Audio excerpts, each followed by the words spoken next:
Alright, welcome to PixelBOX Episode 6. And I can say definitively, before I've even opened this, that this is by far the biggest, the most important, most monumental, most incredible thing that I will ever unbox, either in this series or in my entire time collecting graphics cards. And I can say that without hyperbole or exaggeration. This is huge.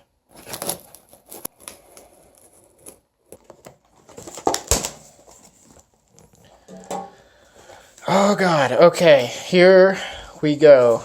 I cannot believe this.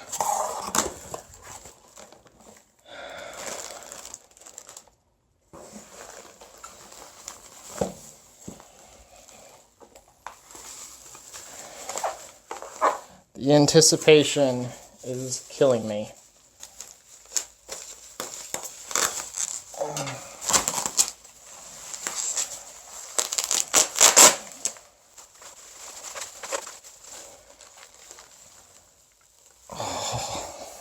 Oh my God.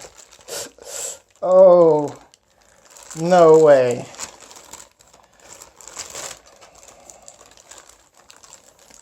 Guys,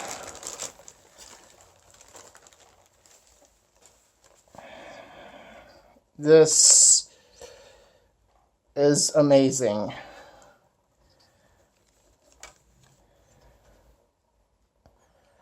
Wow. So this is a GeForce FX 5800 Ultra. I honestly wasn't sure I would ever have one, and definitely didn't think I would have one anytime soon. Definitely not now. This is by far my most wanted holy grail of graphics cards. And this is one of the most impossible to get cards in existence. One of the rarest, typically one of the most expensive. And I am holding it in my hands. I'm going to shut up now and get right to testing it.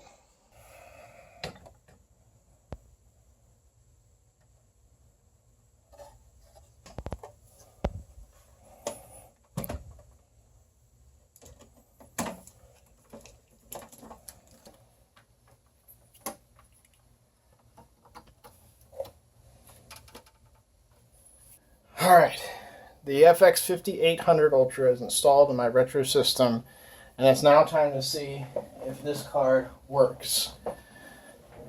This is a pretty fragile card. They don't often come up working, but we'll find out. Oh my God, that's loud.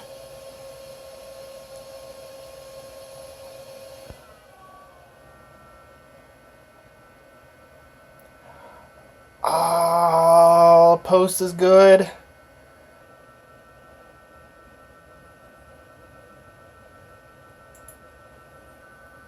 Oh jeez, this card earns its reputation. Oh man, it booted right up.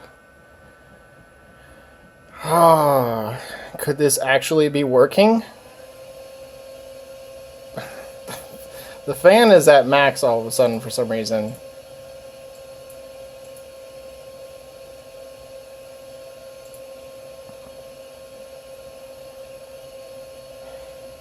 Okay, wow. Let's run a test. Here we go. It's rendering 3D. GeForce FX 5800 Ultra. I can't believe it. Holy crap. 500 megahertz core, 1000 megahertz memory.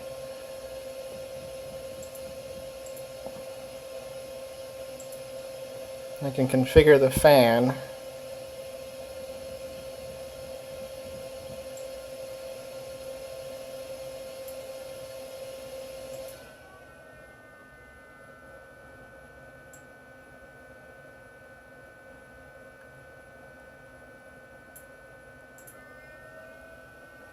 The core clock is all the way down to 100 megahertz.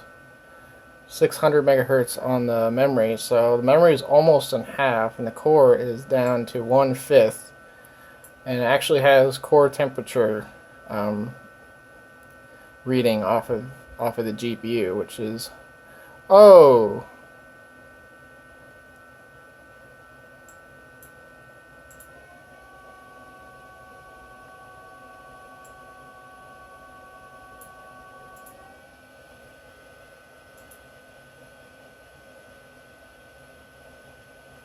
Well, the screen just went black.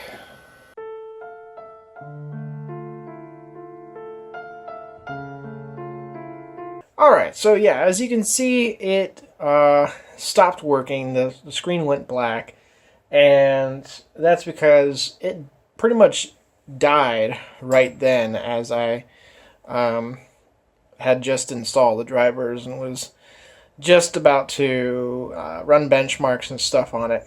This is actually 2 days after that initial recording, because yeah, I've been working off and on trying to get somewhere with that, and haven't really. It just is what it is. So what happens is it will boot with the VGA BIOS 100% of the time. Every time. You'll hear the fan kick on at high speed, and then the fan will go down to about 50%, and then the VGA BIOS will show up, and then it'll go to a black screen, and then nothing. But it's not consistent. So after many, many times trying to turn it back on, I will sometimes see the post. And usually the post has some light artifacting, but it doesn't get past that point typically, and it only gets to post in the first place very rarely. But there actually was a couple of instances, though. This is after dozens of attempts, where it actually would boot into Windows twice actually since that initial installation and testing of this card. And I was just setting up the camera to capture the card working again, and then some artifacts suddenly appeared and the screen went black. And I've already taken the cooler off and replaced the thermal paste and actually filmed that whole process, but I did a terrible job and realized it was really, really boring. So you can see a couple of clips of that here. And even here's a shot of the GPU after it's been cleaned off, looking very shiny. It had some sort of epoxy or something. It was very, very sticky and gummy. And it was actually kind of a challenge to get this off, and I was trying to be very, very gentle. And I replaced that with some just Arctic cooling thermal paste that I had. But it didn't really change anything. So yeah, it's got some weird issues, but I have a feeling that the GPU itself was fine, because a couple of times it did actually manage to boot, and it's very inconsistent. So that could lead to a couple of conclusions. One is that, well, maybe some of the solder balls have cracked loose, and there's a loose connection in there. Or it could be an issue with the memory. Maybe the power delivery to the memory, or maybe one of the memory chips has gone bad. But if it is a power delivery issue, then that means that one of the caps needs to be replaced.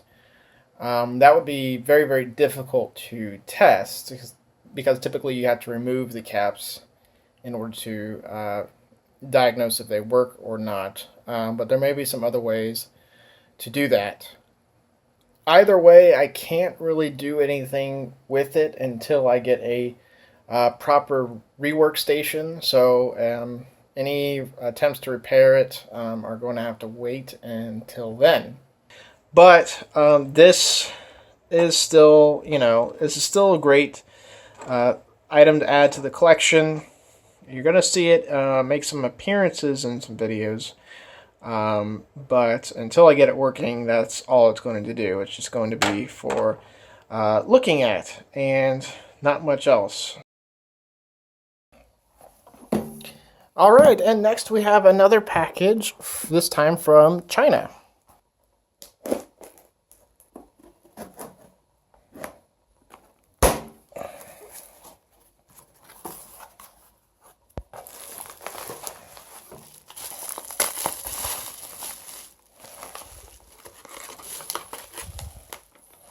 Oh, how nice of them, a driver CD.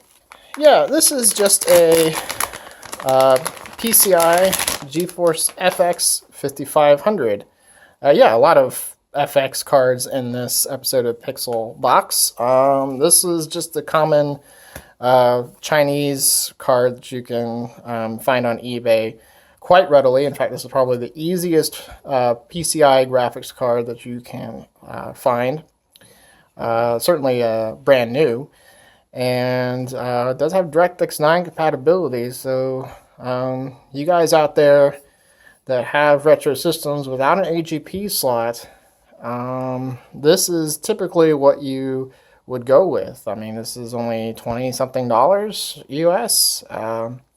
Yeah, it's got 256 megs of memory, and yeah, I already have a FX 5500 PCI, but it's a 128 meg. It has a 64-bit memory interface. This one I am just about certain has a 128-bit memory interface, so this should be significantly faster, even given the handicap on the PCI slot there. So yeah, this is a good one to have for the PCI card collection.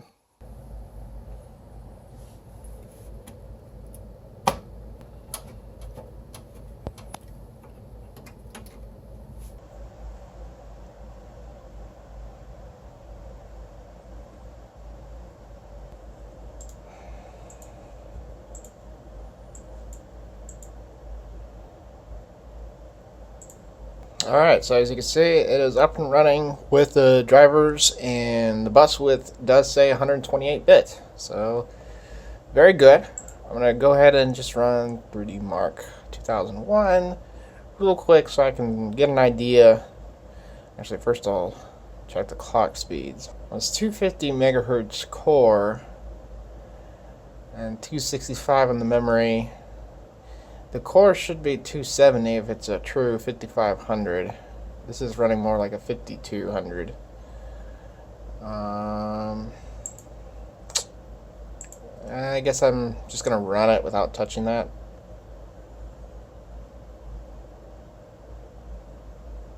$5,268. So let's just compare that really quick to the 5500 that I had before. You can see it is a bit higher. Not a great deal though, actually. They're pretty close. Anyway, it's working, so. Alright, and next in this package we have a GeForce FX 5600 Ultra. Now, this was intended to be a 5200 Ultra. That's what I was on the lookout for.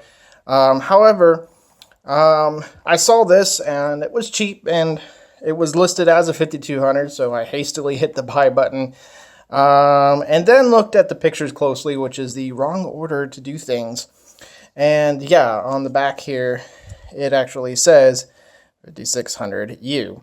So, not what I was intending to buy, but this is still very useful because this is, you know, still a mainstream card, you know, the top mainstream card for 2003. So I have plans to use this card later on in a distant future project, provided that it works.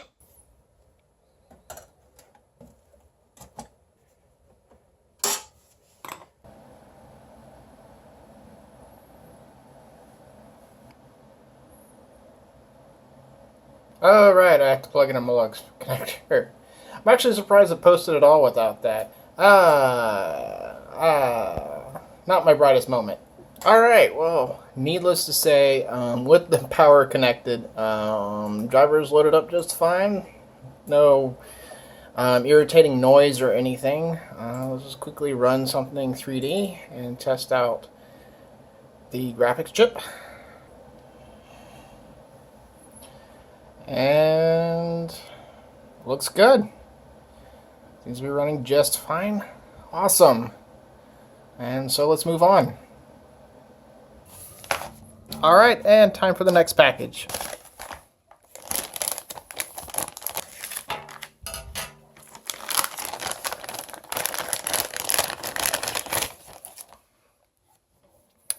A Riva 128ZX. At least it's supposed to be. It's advertised as having 8 megs of memory. Obviously, it is definitely a Riva 128 regardless, and it definitely has a different PCB than the 4 meg version. They're similar looking, but you can see there's a lot more going on up here in this section of the PCB. You also have these taller caps here, which you can see they have really tall leads on them, so they're kind of loose on there. This one has low profile surface mount caps on it, so it definitely looks like it's a newer PCB, newer design. It's got the world's puniest heatsink on there. Like, why even bother? What would that possibly do? But it's glued on there, so if I were to want to remove that, it would be a little bit tricky. Looking at the GPU, or the video accelerator, this was pre-GPU days, the chip itself, you can see there's differences in the shape of the chip. You see this has cut off corners, whereas this one has full corners, and just the screening on there is a little different as well. The number has changed too. So yeah, so this should definitely be a Riva 128ZX 8 meg. Actually, surprisingly not that easy to find, but this one was only about $10. So let's test it. Well, we got beeping and not seeing any video here. I've reseated the graphics card, so let's try again. It's not beeping this time, but nothing's happening still. It does not appear to be working. I am having lousy luck. Okay, just as a test, I put the 4 meg Riva 128 in just to see if it's a compatibility issue. I don't remember if I've used any Riva 128 on this motherboard before, but I know this card is working.